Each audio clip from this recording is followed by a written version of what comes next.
السلام علیکم ورحمۃ اللہ وبرکاتہ۔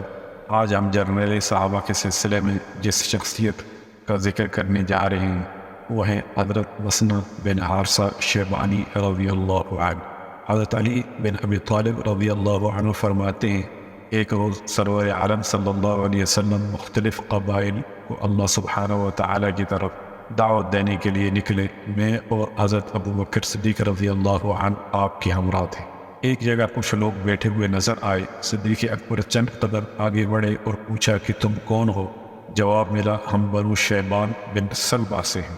حضرت صدیق اکبر رضی اللہ عنہ اور رسول اقدس صلی اللہ علیہ وسلم کی طرف معنی خیز نظروں سے دیکھتے ہوئے کہا، یا رسول اللہ صلی اللہ علیہ وسلم، میرے ماں باپ آپ پر قربان ہوں، یہ بڑے اہم لوگ ہیں، ان کا تعلق بہت بڑے معزز قبیلے سے ہے، دنیاوی جاہ و جلال ان پر ختم ہے۔ اس وقت وہاں بنو شیبان کے سرکردہ سرداروں میں سے مفروق بن عمرو، معانی بن قبیحہ، نعمان بن شریک اور مسنہ بن حارثہ بیٹھے ہوئے تھے، لیکن مفروق بن عمرو فصاحت و بلاغت اور فن گفتگو میں سب سے زیادہ فوقیت رکھتے تھے۔ حضرت صدیق اکبر رضی اللہ عنہ نے پوچھا، آپ کی تعداد کتنی ہے؟ مفروق نے برجستہ جواب دیا، ہم 1000 سے زیادہ ہیں اور 1000 افراد قلت تعداد کی بنا پر میدان کارزار میں مغلوب نہیں ہوا کرتے۔ حضرت صدیق اکبر رضی اللہ عنہ نے پوچھا، آپ کی دشمن سے لڑائی کیسی رہتی ہے؟ مفروق نے کہا، دشمن کے مقابلے میں میدان کارزار میں ہمارا غیظ و غضب پورے شباب پر ہوتا ہے، ہم اپنے گھوڑوں کو اپنی اولاد سے زیادہ ترجیح دیتے ہیں اور اسلحہ ہمیں اپنے مال و دولت سے زیادہ عزیز ہے۔ میدان میں کبھی ہمارا پلہ بھاری ہوتا ہے اور کبھی ہمارے دشمن کا۔ پھر مفروق نے رسول اقدس صلی اللہ علیہ وسلم کی طرف رخ کرتے ہوئے کہا، آپ کا پیغام کیا ہے؟ آپ نے ارشاد فرمایا، میرا پیغام یہ ہے، اللہ معبود برحق ہے، اس کا کوئی شریک نہیں، اور میں اللہ کا رسول ہوں۔ قریش نے سرکشی کا راستہ اختیار کیا ہوا ہے، وہ اللہ اور اس کے رسول کے خلاف بغاوت پر اترے ہوئے ہیں، مجھے تم سے بھرپور امید ہے کہ تم میرا ساتھ دو گے۔ مفروق نے کہا، اور اس کے علاوہ کوئی پیغام؟ آپ نے قرآن مجید کی یہ آیات پڑھی، قُلْ تَعَالَوْا أَتْلُ مَا حَرَّمَ رَبُّكُمْ عَلَيْكُمْ أَلَّا تُشْرِكُوا بِهِ شَيْئًا وَبِالْوَالِدَيْنِ إِحْسَانًا وَلَا تَقْتُلُوا أَوْلَادَكُمْ مِنْ إِمْلَاقٍ نَحْنُ نَرْزُقُكُمْ وَإِيَّاهُمْ وَلَا تَقْرَبُوا الْفَوَاحِشَ مَا ظَهَرَ مِنْهَا وَمَا بَطَنَ وَلَا تَقْتُلُوا النَّفْسَ الَّتِي حَرَّمَ اللَّهُ إِلَّا بِالْحَقِّ ذَلِكُمْ وَصَّاكُمْ بِهِ لَعَلَّكُمْ تَعْقِلُونَ وَلَا تَقْرَبُوا مَالَ الْيَتِيمِ إِلَّا بِالَّتِي هِيَ أَحْسَنُ حَتَّى يَبْلُغَ أَشُدَّهُ وَأَوْفُوا الْكَيْلَ وَالْمِيزَانَ بِالْقِسْطِ لَا نُكَلِّفُ نَفْسًا إِلَّا وُسْعَهَا وَإِذَا قُلْتُمْ فَاعْدِلُوا وَلَوْ كَانَ ذَا قُرْبَىٰ وَبِعَهْدِ اللَّهِ أَوْفُوا ذَلِكُمْ وَصَّاكُمْ بِهِ لَعَلَّكُمْ تَذَكَّرُونَ وَأَنَّ هَٰذَا صِرَاطِي مُسْتَقِيمًا فَاتَّبِعُوهُ وَلَا تَتَّبِعُوا السُّبُلَ فَتَفَرَّقَ بِكُمْ عَنْ سَبِيلِهِ ذَلِكُمْ وَصَّاكُمْ بِهِ لَعَلَّكُمْ تَتَّقُونَ۔ ان سے کہو کہ آؤ میں تمہیں سناؤں تمہارے رب نے تم پر کیا پابندیاں عائد کی ہیں، یہ کہ اس کے ساتھ کسی کو شریک نہ کرو اور والدین کے ساتھ نیک سلوک کرو اور اپنی اولاد کو مفلسی کے ڈر سے قتل نہ کرو، ہم تمہیں بھی رزق دیتے ہیں اور ان کو، اور بے شرمی کی باتوں کے قریب نہ جاؤ، وہ کھلی ہو یا چھپی، اور کسی جان کو جسے اللہ نے محترم ٹھہرایا ہلاک نہ کرو مگر حق کے ساتھ۔ یہ باتیں ہیں جن کی ہدایت اس نے تمہیں کی ہے، شاید کہ تم سمجھ بوجھ سے کام لو، اور یہ کہ یتیم کے مال کے قریب نہ جاؤ مگر ایسے طریقے سے جو بہترین ہو، یہاں تک کہ وہ اپنے سن رشد کو پہنچ جائے، اور ناپ تول میں پورا انصاف کرو۔ ہم ہر شخص پر ذمہ داری کا اتنا ہی بار رکھتے ہیں جتنا اس کے امکان میں ہے، اور جب بات کہو انصاف کی کہو، خواہ معاملہ اپنے رشتہ دار ہی کا کیوں نہ، اور اللہ کے عہد کو پورا کرو۔ ان باتوں کی ہدایت اللہ نے تمہیں کی ہے، شاید کہ تم نصیحت۔ نیز اس کی ہدایت یہ بھی ہے کہ یہی میرا سیدھا راستہ ہے، لہٰذا تم اسی پر چلو اور دوسرے راستوں پر نہ چلو، وہ اس کے راستے سے ہٹا کر تمہیں پراگندہ کر دیں گے۔ یہ وہ ہدایت ہے جو تمہارے رب نے تمہیں کی ہے، شاید کہ تم کجروی سے بچو۔ بنو شیبان کے دانشور مفروق نے یہ سن کر کہا، اللہ کی قسم یہ زمینی کلام ہے ہی نہیں، یہ تو مجھے آسمانی کلام معلوم ہوتا ہے، اتنا شیریں، اتنا سادہ، اس قدر بلاغت و فصاحت سے بھرپور اور ایسا اثر انگیز کہ کیا کہنے۔ پھر اس نے کہا جناب میں لطف آ گیا، کچھ مزید اس جیسا کلام سنا کر محفوظ اور لطف اندوز ہونے کا موقع دیجیے۔ سرور دو عالم صلی اللہ علیہ وسلم نے سورہ نحل کی یہ آیت تلاوت فرمائی، ان اللہ یأمرکم بالعدل والاحسان وایتاء ذی القربى وینہی عن الفحشاء والمنکر والبغی یعظکم لعلکم تذکرون۔ اللہ عدل اور احسان اور صلہ رحمی کا حکم دیتا ہے اور بدی و بے حیائی اور ظلم و زیادتی سے منع کرتا ہے، وہ تمہیں نصیحت کرتا ہے تاکہ تم سبق لو۔ مفروق نے یہ سن کر برملا کہا، اللہ کی قسم، اعلیٰ اخلاق اور عمدہ اعمال کی تلقین کرنے والا اتنا بہتر کلام میں نے اپنی زندگی میں آج پہلی مرتبہ سنا۔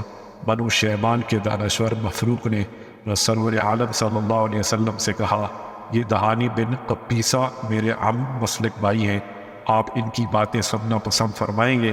آپ نے اس کی طرف محبت بھرے انداز میں دیکھا اور فرمایا، کہیے آپ کیا کہنا چاہتے ہیں؟ اس نے کہا، میں آپ کی تمام باتیں بڑے غور سے سنی ہیں، آپ کی ہر بات حق و صداقت پر مبنی ہے، آپ نے جو کلام سنا ہے وہ واقعی اثر انگیز ہے، لیکن اتنی جلدی ہم کوئی حتمی فیصلہ نہیں کر سکتے، ہم اپنی قوم کے ساتھ اس موضوع پر تبادلہ خیال کریں گے، جلد بازی میں کیے گئے فیصلے بسا اوقات اچھے اثرات نہیں چھوڑتے، ہمیں غور و فکر کرنے کا موقع دیں۔ اور ساتھ یہ کہا، یہ ہماری قوم کے مایہ ناز شاہ سوار اور قابل رشک بہادر مسنہ بن حارثہ بھی آپ سے کچھ کہنا چاہتے ہیں۔ رسول اقدس صلی اللہ علیہ وسلم اس کی طرف متوجہ ہوئے۔ مسنہ بن حارثہ نے کہا، میں آپ کی باتیں سنی اور مجھے پسند آئی، آپ کا کلام واقعی جادو کا اثر رکھتا ہے، لیکن اس پاکیزہ دعوت کو قبول کرنا اب یہ ہمارے بس میں نہیں۔ شاہ ایران سے ہمارا معاہدہ ہے، ہم کسی نئی تحریک کو قبول نہیں کریں گے اور نہ ہی نئی تاریخ برپا کرنے والے کا ساتھ دیں گے۔ ہو سکتا ہے جو دعوت آپ پیش کر رہے ہیں شاہ ایران اس سے موافقت نہ کرتا ہو، اس صورت میں ہمارے لیے بہت مشکلات پیدا ہو جائیں گی۔ ہاں البتہ سرزمین عرب سے اگر کوئی آپ کے راستے میں روڑے اٹکاتا ہے یا آپ کو کوئی غضب پہنچانے کے لیے کوشاں ہے تو ہم آپ کی بھرپور امداد کرنے کے لیے تیار ہیں۔ رسول اقدس صلی اللہ علیہ وسلم نے بنو شیبان کی جرنیل مسنہ بن حارثہ کی گفتگو سن کر ارشاد فرمایا، یہ عجیب بات ہے، سچائی کو مانتے بھی ہو اور ہچکچاتے بھی ہو، بلا اعتراف حق کے بعد اس سے انکار کوئی معقول بات ہے؟ اللہ کے دین کی حفاظت اسی صورت میں ممکن ہے کہ دین کی تمام جزیات کو صدق دل سے تسلیم کیا جائے۔ ان کی تذبذب کو دیکھتے ہوئے رسول اقدس صلی اللہ علیہ وسلم نے ان کی جانب سے پیش کردہ اخلاقی امداد کو مسترد کر دیا۔ پھر آپ نے ارشاد فرمایا، تمہارا کیا خیال ہے جب تم بچشم خود دیکھو اللہ تعالیٰ نے تھوڑے ہی عرصے کے بعد سرزمین ایران کو اہل ایمان کی زندگی کر دیا ہے، اس کے تمام تجارتی اور زرعی وسائل مسلمانوں کے زیر تصرف آ گئے ہیں، کیا اس وقت تم اللہ تعالیٰ کی تصویر و تقدیس کے گن نہیں گاؤ گے؟ نعمان بن شریک نے تعجب سے پوچھا، کیا واقعی ایسا ہو کر رہے گا؟ کیا یہ شان و شوکت آپ کو مل کر رہے گی؟ یہ سرفرازی و علوالعظمی و سربلندی کیا خوب شان ہوگی اس وقت آپ کی؟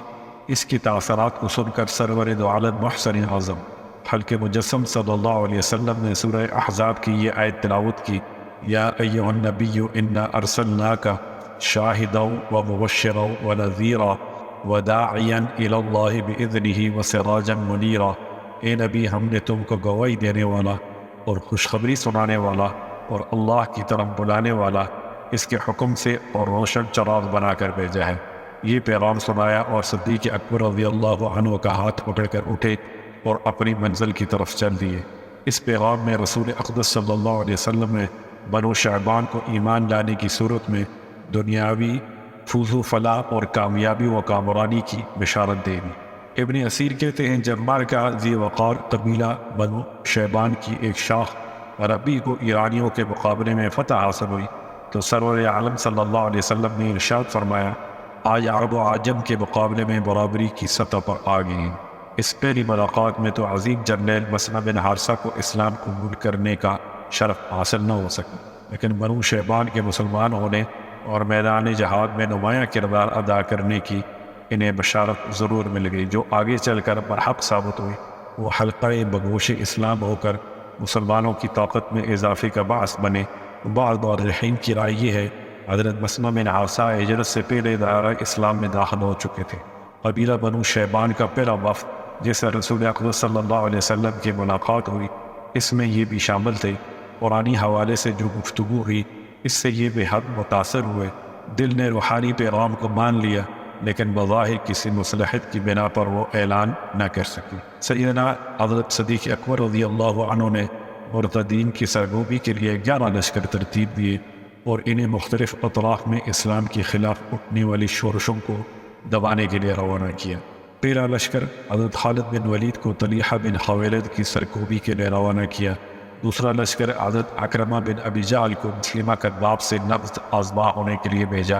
تیسرا لشکر مہاجر بن ابی امیہ کو اسود عنسی کے مقابلے کے لیے صنعا یمن بھیجا گیا۔ چوتھا لشکر حضرت خالد بن سعید بن عاص کو سرزمین شام کے بالائی علاقے میں وبا شورش کو دبانے کے لیے حکم دیا گیا۔ پانچواں لشکر حضرت عمرو بن عاص کو بنو قضاع کے مقابلے کے لیے روانہ کیا گیا۔ چھٹا لشکر حذیفہ بن محصن کو عمان کی جانب بھیجا گیا۔ ساتواں لشکر رفجہ بن عرشمہ کو عالیان محرہ کی طرف بھیجا گیا۔ آٹھواں لشکر سوید بن مقرن کو تہامہ یمن کی طرف روانہ کیا گیا۔ نواں لشکر طریفہ بن حاضر کو بنو سلیم بنو حوازن کے مقابلے کے لیے بھیجا۔ 10واں لشکر شرجیل بن حسنہ کو اکرمہ بن ابی جاول کے تعاون کے لیے بھیجا۔ 11واں لشکر علا بن حضری کو بحرین کی طرف بھیجا، کیونکہ بحرین یمامہ اور ایران کے سرحدی علاقے میں حضرت مسلمہ بن حارثہ کا قبیلہ بنو شیبان آباد تھا، اس لیے علا بن حضرمی نے مرتدین کی سرکوبی کے لیے بنو شیبان سے رابطہ کیا۔ چونکہ بحرین میں آباد قبیلہ بنو ربیع مرتد ہو چکا تھا، اس لیے قبیلہ بنو شیبان کے کڑی جوان تجربہ کار شاہ سوار مسلمہ بن حارثہ نے لشکر اسلامی کے قائد علا بن حضرمی کا بھرپور ساتھ دیتے ہوئے مرتدین کے قلعہ کا کم کرنے میں مرکزی کردار ادا کیا۔ یہ اس معرکہ میں علا بن حضری کے بہترین معاون ثابت ہوئے۔ انہوں نے اسی پر اکتفا نہیں کیا بلکہ شمال میں ایرانیوں اور ان کے حلیف مرتدین کو پسپا کیا اور بحرین کے 2 مشہور شہروں قطیف اور حجر پر قبضہ کر لیا اور خلیج کے انتہائی شمالی علاقے تک پیش قدمی کی، جہاں دجلہ و فرات سمندر میں ایک ساتھ گرتے ہیں۔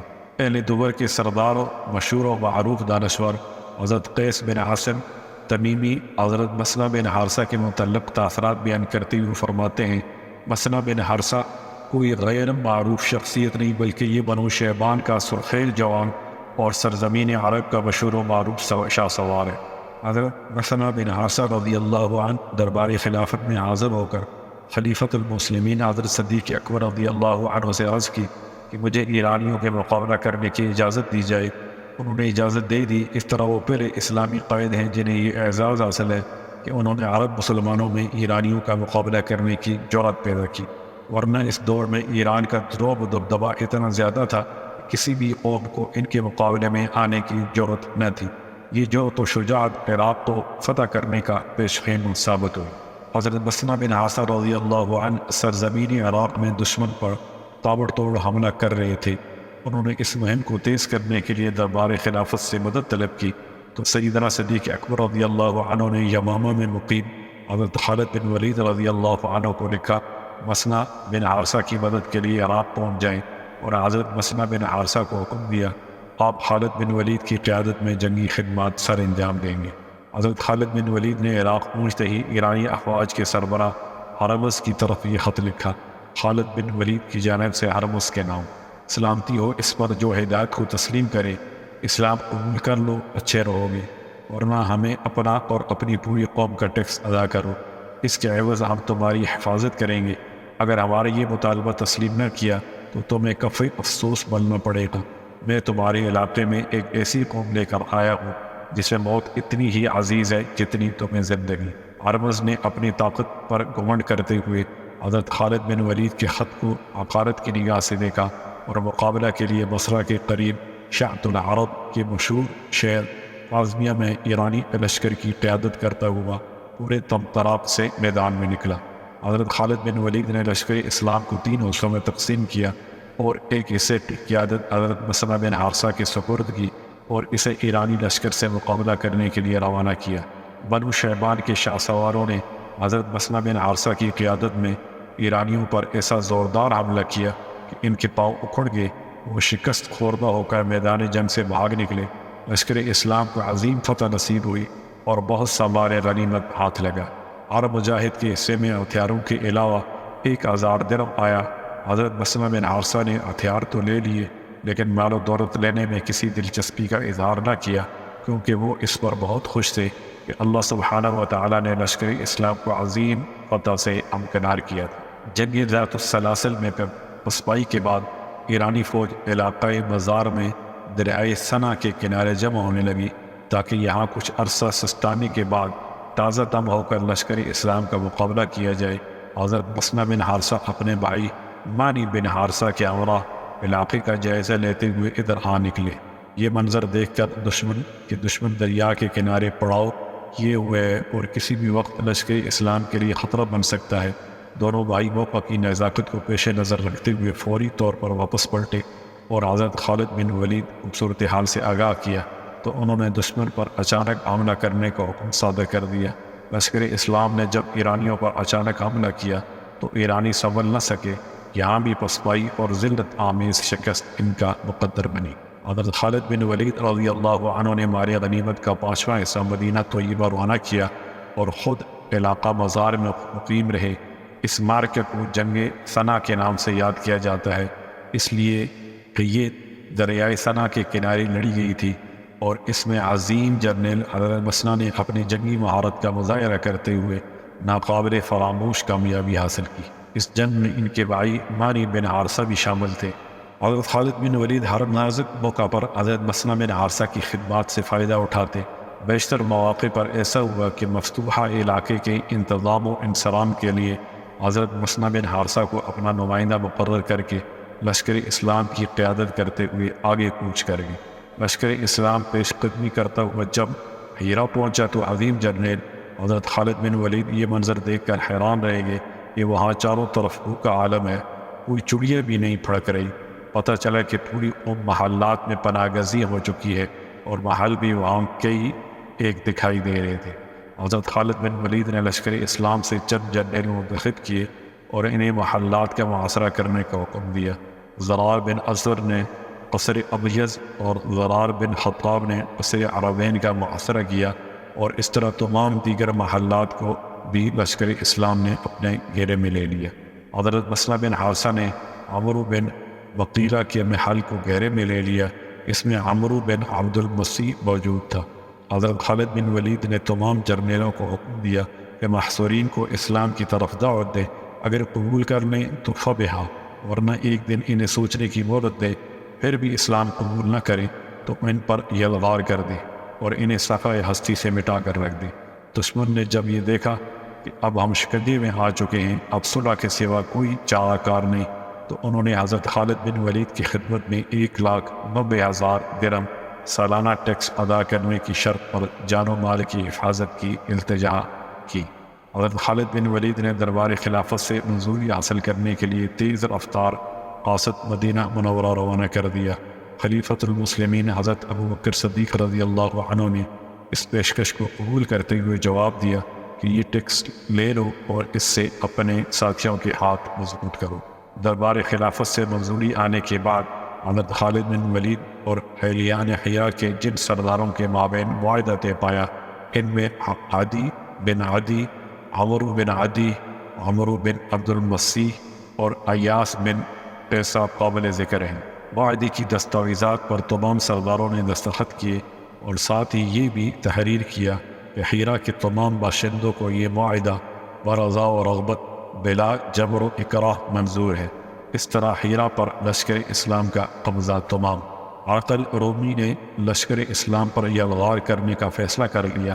اس نے سوچا کہ اس وقت لشکر اسلام ایرانی افواج کے ساتھ الجھا ہوا ہے، یہ مقابلہ کے لیے بڑا سنہری موقع ہے۔ اس نے رومی فوج کو تیاری کا حکم دے دیا۔ جب یہ خبر دربار خلافت میں پہنچی تو سیدنا صدیق اکبر رضی اللہ عنہ نے پورے جوش و جذبے سے یہ ارشاد فرمایا، بخدا میں خالد بن ولید کے ذریعے رومیوں کے دماغ ٹھیک کروں گا اور ان کے ذہنوں میں پیدا ہونے والی شیطانی وسوسوں کا مؤثر علاج کروں گا۔ اور حضرت خالد بن ولید کو ہیرا میں یہ پیغام بھیجا کہ آپ لشکر اسلام کو لے کر یرموک پہنچ جائیں اور انہیں یہ نصیحت کی، اے ابو سلیمان، تمہیں خلوص نیت اور خوش قسمتی مبارک ہو، تم اپنی توانائیوں کو اللہ کی رضا کے لیے صرف کرو اور اللہ تم پر اپنی نعمت کو نشاور کرے گا۔ کبھی خود پسندی کو قریب نہ آنے دینا، ورنہ بہت نقصان اٹھاؤ گی۔ یاد رکھنا، خود پسند لوگوں کو ہمیشہ رسوائی کا سامنا کرنا پڑتا ہے۔ اللہ کا ہم پر احسان ہے اور وہ بہتر بدلہ دینے والا ہے۔ اور ساتھ ہی یہ حکم بھی دیا کہ نصف لشکر آپ اپنے ہمراہ لے جائیں اور نصف یہیں پہ رہنے دیں، اور اس کی قیادت مسنہ بن حارثہ کے سپرد کر دیں۔ حضرت خالد بن ولید نے خلیفہ وقت کا حکم پا کر لشکر پر نظر دوڑائی، تمام صحابہ کرام کو اپنے لشکر کے لیے متحب کر لیا اور تابعین کرام کی قیادت حضرت مسنہ بن حارثہ کے سپرد کر دی۔ اس صورتحال کو دیکھتے ہوئے حضرت مسنہ سیخپا ہو گئے، فرمانے لگے، اللہ کی قسم مجھے یہ تقسیم منظور نہیں۔ یہ عجیب بات ہے کہ مجھے صحابہ کرام کی برکت سے محروم رکھنے کی کوشش کی گئی ہے، جو میرے لیے قابل برداشت نہیں۔ خلیفۃ المسلمین کے حکم کو نافذ کرتے ہوئے امیر لشکر نصف صحابہ کرام اور نصف تابعین اعظام کی عادلانہ ترتیب پیش نظر رکھیے۔ حضرت خالد بن ولید نے حضرت مسنہ بن حارثہ کی نیک نیتی پر مبنی دلی خواہش کا احترام کرتے ہوئے لشکر کو اس انداز میں مرتب کیا جس طرح حضرت مسنہ بن حارثہ چاہتے تھے۔ انہیں خوش دیکھ کر حضرت خالد بن ولید نے الوداعی کلمات کہتے ہوئے ارشاد فرمایا، خدا حافظ، اللہ کی رحمت کی آپ پر پرکھاؤ، اللہ تمہاری سرداری قائم رکھے اور تمہاری توانائیوں میں برکت عطا کرے۔ کمزور ناتواں مردوں کو مدینہ بھیج دیا اور خود اپنے حصے کے لشکر کی قیادت کرتے ہوئے یرموک کی طرف روانہ ہوئے۔ شاہ ایران کو جب یہ پتہ چلا کہ لشکر اسلام دو حصوں میں تقسیم ہو چکا ہے، اس نے موقع کو غنیمت جانتے ہوئے ایرانی فوج کے جرنیل ہرمز جازریہ کی قیادت میں ایک لشکر جرار کو لشکر اسلام کے خلاف نبض آزما ہونے کے لیے تیار ہونے کا حکم صادر کیا اور مسنہ کی طرف دھمکی آمیز یہ خط لکھا، میں نے تمہارے مقابلے کے لیے ایک خوفناک، خونخوار اور ہیبت ناک لشکر بھیجا ہے۔ یہ مرغیوں اور خنزیروں کے چرواہے ہیں، میں ان کے بل بوتے پر تم سے جنگ کروں۔ حضرت مسنہ بن حارثہ رضی اللہ عنہ نے بڑی عقل و دانش اور فہم و فراست کا مظاہرہ کرتے ہوئے شاہ ایران کو جواب لکھا۔ آپ کا خط ملا، حالات سے آگاہی ہوئی۔ خط کے مندرجات سے ظاہر ہوتا ہے کہ یا تو آپ باغی اور سرکش ہیں، یہ کیفیت ہمارے لیے بہتر ہے اور آپ کے لیے بدتر، یا پھر آپ جھوٹے ہیں۔ آپ کو معلوم ہونا چاہیے کہ بادشاہ جب جھوٹ بولنے لگتا ہے تو وہ اپنی رعایا میں ذلیل و خوار ہوتا ہے اور اللہ کی پھٹکار اس پر مسلط ہو جاتی ہے۔ ہماری فہم و فراست اور ہمارا تجربہ یہ کہتا ہے کہ تمہاری موت تمہیں ہمارے مقابلے میں لائی ہے۔ جب سانپ کی موت آتی ہے تو وہ آباد راستے میں نکل آتا ہے۔ ہم اس اللہ رب العزت کا شکر ادا کرتے ہیں جس نے تمہیں یہ بات سمجھائی کہ ایران میں آباد بکریوں، بھیڑوں، مرغیوں اور خنزیروں کے چرواؤں اور عقل و شعور سے تہی دامن گڈریوں کو ہمارے مقابلے میں لاؤ۔ تمہاری عقل و دانش پہ ماتم کرنے کو جی چاہتا ہے۔ ادھر آ اے دلبر، ہنر آزمائیں، تو تیر آزما، ہم جگر آزمائیں۔ ایرانی لشکر جب مقابلے میں آیا تو حضرت مسنہ بن حارثہ رضی اللہ عنہ نے لشکر اسلام کی قیادت کرتے ہوئے ایرانی لشکر پر ایسا زوردار حملہ کیا کہ اس کے پاؤں جمنے نہ دیے اور اسے دھکیلتے ہوئے مدائن تک لے گئے۔ ایرانی بری طرح شکست کھا گئے۔ لشکر اسلام کو فتح نصیب ہوئی۔ اسلامی لشکر کے جرنیل حضرت مسنہ بن حارثہ نے دربار خلافت میں سیدنا ابوبکر صدیق رضی اللہ عنہ کو فتح کی نوید کا پروانہ ارسال کرتے ہوئے ان سے یہ مطالبہ کیا کہ جو مرتدین میں سے تائب ہو چکے ہیں، ان کی توبہ کا اعتبار کرتے ہوئے انہیں لشکر اسلام میں شامل کرنے کی اجازت دی جائے تاکہ ان کی توانائیوں اور تجربات سے فائدہ اٹھایا جائے۔ بہت انتظار کیا، دربار خلافت سے کوئی جواب نہ آیا تو اس موضوع پر گفتگو کرنے کے لیے خود مدینہ طیبہ پہنچے۔ یہ دیکھ کر بہت افسردہ ہوئے کہ سیدنا صدیق اکبر رضی اللہ عنہ صاحب فراش ہیں، موت کے سایہ دراز ہوتے ہوئے دکھائی دے رہے ہیں۔ صدیق اکبر رضی اللہ عنہ نے مسنہ بن حارثہ کو دیکھا تو آنکھوں میں چمک پیدا ہوئی۔ غور سے ان کی باتیں سنی اور ان کی رائے کو قبول کرتے ہوئے سیدنا عمر فاروق رضی اللہ عنہ کو بلا کر حکم دیا کہ مسنہ بن حارثہ کی تجاویز قابل قدر ہیں، میرا کوئی پتہ نہیں کہ آج کا دن پورا کر سکوں یا نہیں۔ اگر میں اللہ کو پیارا ہو گیا تو مسنہ بن حارثہ کو تازہ دم فوج دے کر محاذ پر روانہ کر دینا۔ دیکھنا کوئی بڑے سے بڑا حادثہ بھی اس مشن میں رکاوٹ نہ بننے پائے۔ شام اگر فتح ہو جائے تو خالد بن ولید کو حکم دینا کہ وہ اپنا لشکر عراق لے آئے۔ سیدنا ابوبکر صدیق رضی اللہ عنہ اللہ کو پیارے ہو، سیدنا عمر بن خطاب رضی اللہ عنہ نے نماز فجر سے پہلے ہی لشکر کو ایرانیوں سے نبض آزما ہونے کے لیے مسنہ بن عرصہ کی قیادت میں روانہ ہونے کا حکم صادر کر دیا۔ صبح ہوتے ہی لوگوں نے حضرت فاروق اعظم رضی اللہ عنہ کے ہاتھ پہ بیعت کی۔ آپ کو خلافت کے منصب پر فائز ہوئے 3 دن گزر گئے لیکن لشکر روانہ نہ ہو سکا۔ ایرانیوں کے مقابلے میں آنے کے لیے لوگوں کے دلوں میں جب کچھ اضطراب اور گھبراہٹ کے آثار دیکھے تو حضرت مسنہ بن عرصہ رضی اللہ عنہ نے جوش و ولولے سے بھرپور خطاب کیا، لوگوں کے دلوں کو گرمایا، جذبہ جہاد کو ابھارتے ہوئے کہا، ہم نے ایرانیوں کا زور توڑ دیا ہے، ان کی ہمتیں پست ہو چکی ہیں، ان میں پہلے جیسا دم خم باقی نہیں رہا، تم اللہ کے شیر ہو، تم مرد میدان ہو، فتح نصرت تمہارے قدم بوسی کے لیے سراپا انتظار ہے، تمہارے رعب و دبدبہ سے دشمن لرزہ بردام ہے، تمہارا نام سن کر ایرانی اپنے گھروں میں کانپ رہے ہیں، اٹھو ان کی شان و شوکت کو صفحہ آستی سے مٹانے کے لیے اور ان کی طاقت و جبروت کو ملیہ میٹ کرنے کے لیے میرے ساتھ چلو۔ حضرت فاروق اعظم رضی اللہ عنہ نے بھی اس موضوع پر ولولہ انگیز خطاب کیا۔ ابو عبیدہ بن مسعود اور دوسرے مجاہدین نعرہ تکبیر لگاتے ہوئے جوش و جذبے سے اٹھے اور حضرت مسنہ بن عرصہ کے پیغام جہاد پر لبیک کہتے ہوئے ایرانیوں کے ساتھ نبض آزما ہونے کے لیے تیار ہو گئے۔ یہ اسلامی لشکر کھٹن راستے کے نشیب و فراز سے گزرتا ہوا وفا کے قریب خیمہ زن ہوا۔ چند دنوں کے بعد دونوں لشکروں کے مابین نمارق کے مقام پر زور کا رن پڑا۔ ایرانی فوج کا جرنیل حامان گرفتار کر لیا گیا اور باقی فوج دم دبا کر بھاگ نکلی۔ مجاہدین کو اس میدان میں کثیر مقدار میں مال غنیمت ہاتھ لگا۔ غنیمت کا 5واں حصہ امیر المؤمنین سیدنا فاروق اعظم رضی اللہ عنہ کو بیت المال کے لیے بھیج دیا اور باقی مجاہدین میں تقسیم کر دیا۔ اس خوشگوار موقع پر عظیم جرنیل حضرت مسنہ بن عرصہ نے اپنے جذبات کو اشعار میں پیش کیا۔ حضرت مسنہ بن عرصہ شیبانی کے یہ خیالات حقیقت کا روپ دھار گئے۔ مجاہدین کے تیز رفتار گھوڑوں نے دریا دجلہ و فرات کے دائیں بائیں کناروں پر فاتحانہ دوڑیں لگائیں۔ چشم فلک نے دیکھا کہ نمارق کے بعد سقاطیہ اور سقاطیہ کے بعد جسر اور جسر کے بعد ببیب جیسے اہم ترین علاقے یک کے بعد دیگرے فتح ہو گئے۔ جب مارکہ نمارق میں ایرانی عبرتناک شکست سے دوچار ہوئے تو ایرانی افواج کے سپہ سالار رستم نے شاہ ایران کے خلازاد بھائی اور ریاست کشکر کے مہاراجہ نرشی سے کہا، اپنی جاگیر پر ذرا نظر دوڑاؤ، یہ چاروں طرف پھیلی ہوئی ہے، اس کی حفاظت کے لیے جاں مردی کا مظاہرہ کرو، ہمارا دشمن اس جاگیر کو ہڑپ کرنے کے لیے پر تول رہا ہے۔ کشکر میں عمدہ کھجوروں کے بے شمار باغات ہر طرف پھیلے ہوئے تھے۔ اس عمدہ کھجوروں کی وجہ سے یہ ریاست پوری دنیا میں مشہور تھی۔ لشکر اسلام کے سپہ سالار اعظم حضرت ابو عبیدہ نے حضرت مسنہ بن عرصہ کو حکم دیا کہ ایرانی فوج مارکہ نمارق میں شکست کھانے کے بعد شاہ ایران کے خلازاد بھائی ترشی کی جاگیری کشکر کی طرف جا رہی ہے، اس کا بلا تاخیر تعاقب کریں تاکہ وہ وہاں پناہ گزین ہو کر ہمارے خلاف تیاری نہ کر سکیں۔ حضرت مسنہ بن عرصہ نے مجاہدین کی قیادت کرتے ہوئے کشکر کے مشہور شہر واسط کے قریب سقاطیہ کے مقام پر ایرانی فوج کو جا لیا۔ اس پر ایسا زوردار حملہ کیا کہ وہ سنبھلنے نہ پائے، یہاں بھی شکست ان کا مقدر بنی۔ میدان میں وہ بہت سا ساز و سامان چھوڑ کر بھاگ گئی۔ لشکری اسلام کو کثیر مقدار میں مال غنیمت ہاتھ آیا۔ عمدہ کھجوروں نے طرح طرح کے لذیذ کھانے اور مہاراجہ نرشی کے بیش قیمت خزانے قبضہ میں لیے۔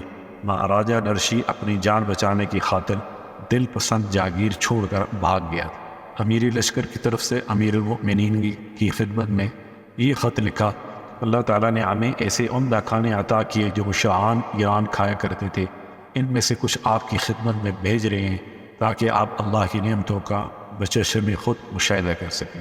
اس مقام پر جو جنگ لڑی گئی اسے مارکہ سقاطیہ کے نام سے یاد کیا جاتا ہے۔ مسلمانوں کو مارکہ جسر میں جو نقصان اٹھانا پڑا اس کی پہلے مثال نہیں ملتی۔ ہوا یہ کہ جب ایرانی مارکہ سقاطیہ میں عبرتناک شکست سے جو دوچار ہونے کے بعد واپس لوٹے تو رستم نے دریافت کیا کہ پورے ایران میں عربوں کے خلاف نبض آزما ہونے میں صح جاں کون ہو سکتا ہے؟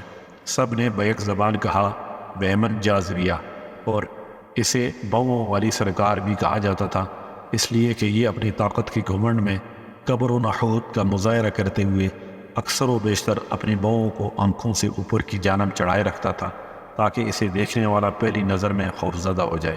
ایرانی فوج کے جرنیل رستم نے بہمن جازیہ کو لشکر دے کر مسلمانوں سے مقابلے کے لیے مدائن بھیجا اور خطرناک ہاتھی بھی اسے دیے تاکہ میدان میں جم کر مقابلہ کیا جا سکے، اور ایرانی جھنڈا بھی اسے تھما دیا گیا تاکہ اس کی لاج رکھنے کے لیے سر توڑ کوشش کی جائے۔ اس معرکہ میں لشکر اسلام کے سالار اعظم ابو عبیدہ بن محسود تھے، اور ان کے ہمراہ مسلم بن حارثہ شیبانی رضی اللہ عنہ جیسے جوان مرد بہادر، نڈر اور تجربہ کار جرنیل بھی تھے۔ دریائے فرات کے کنارے لشکر اسلام خیمہ زن ہو گیا، اور دوسرے کنارے ایرانی جرنیل بہمن جازیہ نے اپنی فوج اتار لی اور یہ پیغام لشکر اسلام کے سالار کی طرف بھیجا: ہماری طرف سے آپ کو یہ دعوت دی جاتی ہے کہ دریائے فرات عبور کر کے ہمارے مقابلے کے لیے آئیں، یا آپ ہمیں دعوت دیں کہ ہم دریا عبور کر کے آپ کے مقابلے کے لیے آئیں۔ جو بھی صورت منظور ہو اس سے آگاہ کریں۔ لشکر اسلام سے یہ آواز بلند ہوئی کہ ہمیں ہرگز دریا عبور نہیں کرنا چاہیے، اس سے ہمیں ناقابل تلافی نقصان اٹھانا پڑے گا۔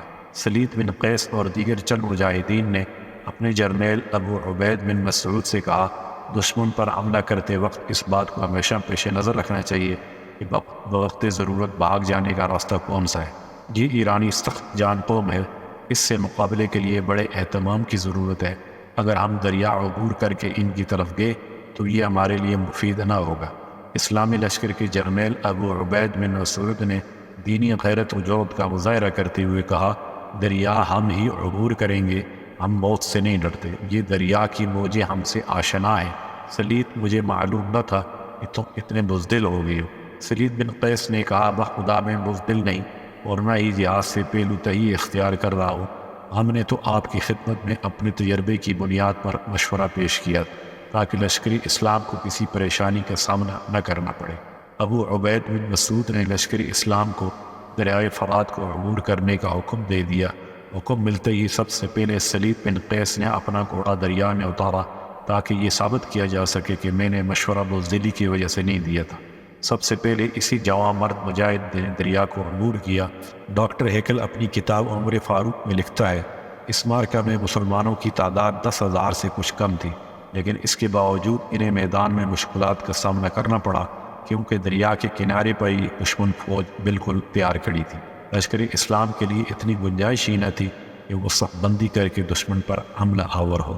ایرانی فوج کے جرنیل نے پیش قدمی کے لیے ہاتھیوں کو گھنگرو پہنا رکھے تھے۔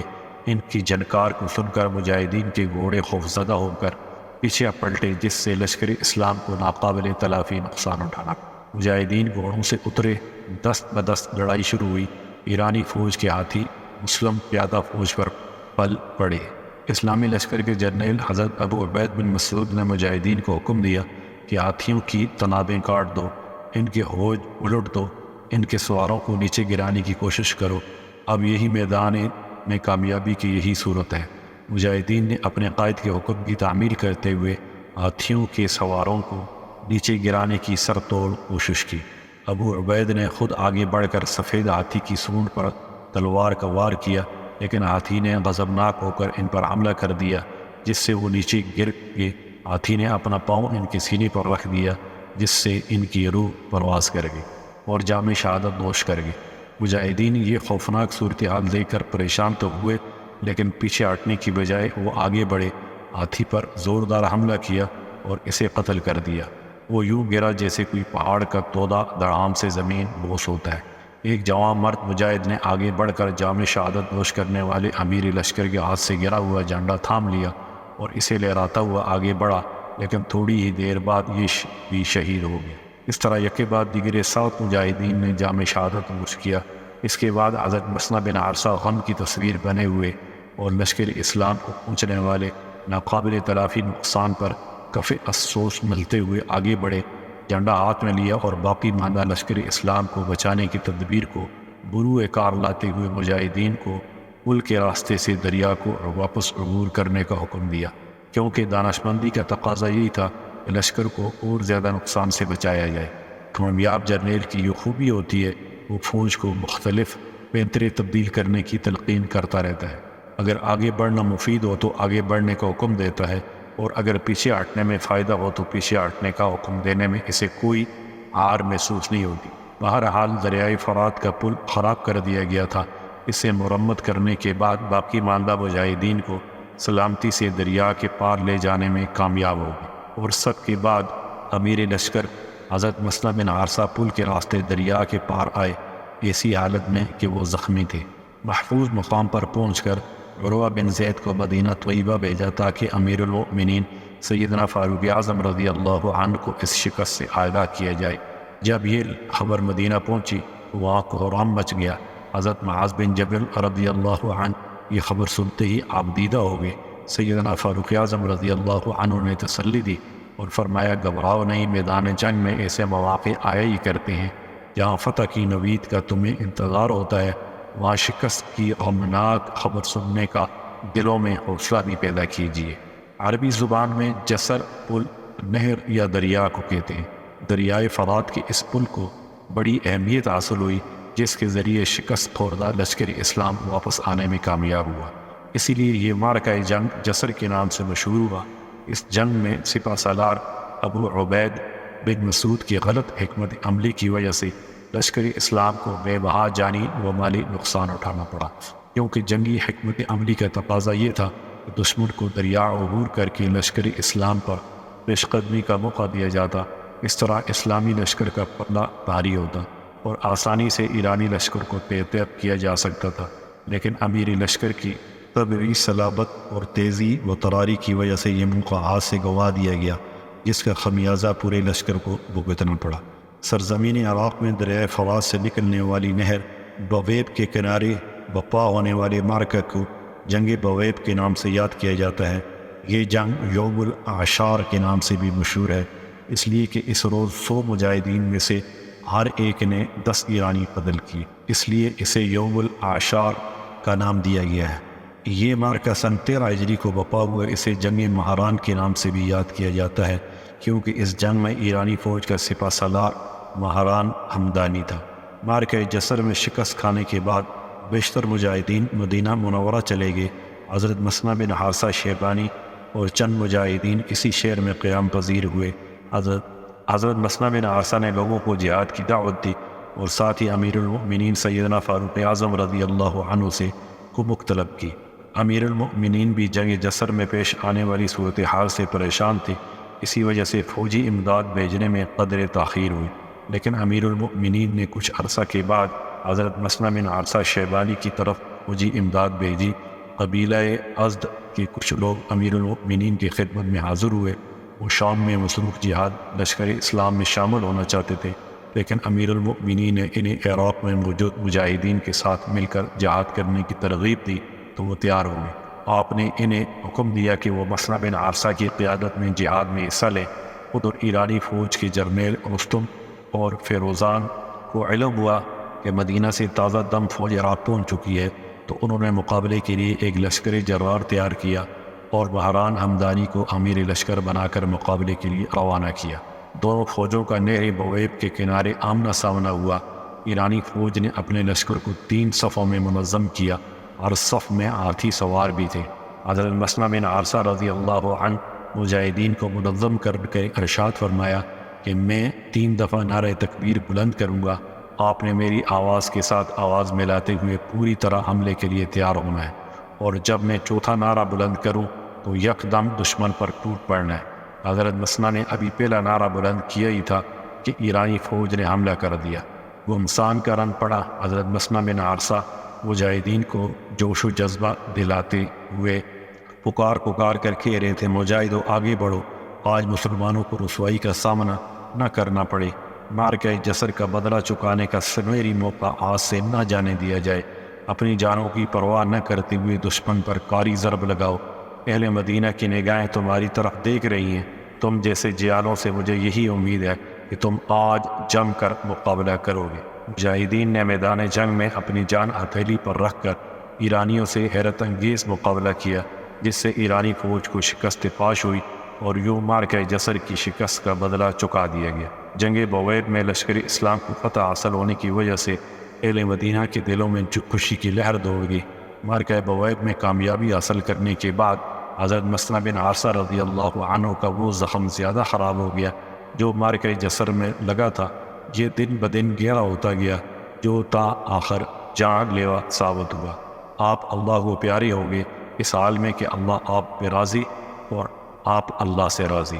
اللہ ان کی مرقد پر اپنی رحمت کی برکھا برسائے اور ان کی قبر کو جنت کا باغیچہ بنا دے۔ السلام علیکم ورحمۃ اللہ وبرکاتہ۔